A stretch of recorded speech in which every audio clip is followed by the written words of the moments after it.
আমরা সবসময় ফেরাউন ফেরাউন শুনি, কিন্তু কে এই ফেরাউন? আসলে ওই সময় মিশরের রাজাদেরকে ফেরাউন বলা হতো, আর ফেরাউনরা নিজেদেরকে আমুন পুত্র বলতো। আমুন অর্থাৎ সূর্যের দেবতা। তখনকার মিশরের মানুষজন সূর্যের দেবতার পূজা করত, আর তাই ফেরাউনরা নিজেদেরকে বলতো যে তারা নাকি সূর্যের দেবতার পুত্র। তাই মিশরের ফেরাউনরা নিজেদের মূর্তি বানিয়ে রাখতো এবং মন্দির বানিয়ে রাখতো যেন মানুষরা তাদের পূজা করে। এখানে আপনারা যে পিলারটা দেখতে পাচ্ছেন, এটা ফেরাউনদের দেবতা আমুন রাকে পূজা করার জন্য বানানো হয়েছিল। এবং এখানে আপনারা দেখতে পারবেন অনেক হাইরোগ্লিফসে লেখা আছে।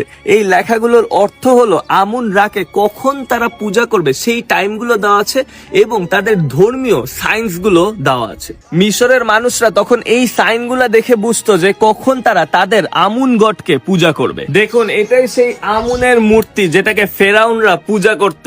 কই সেই আমুন? সেই আমুন এখন নেই, সেই ফেরাউনও এখন নেই। এখানে একটা পুকুর দেখতে পাচ্ছেন যেটার নাম হচ্ছে বুহাইরা মুকাদ্দাস। আপনারা দেখতে পারবেন এখানে বোর্ডে লেখা আছে যে এটা সেক্রেড লেক।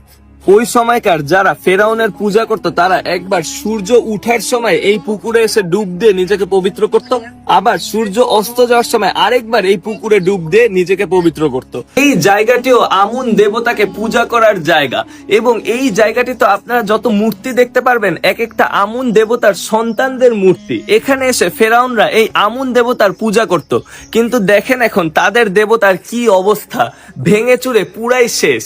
খুবই হাস্যকর বিষয় যে যেখানে আমাদের আল্লাহ তাআলা সব সৃষ্টির স্রষ্টা, সেখানে তারা নিজ হাতে এরকম দেবতা বানিয়ে বলতো যে এরা নাকি আমাদের স্রষ্টা। কই গেল তাদের এই স্রষ্টা?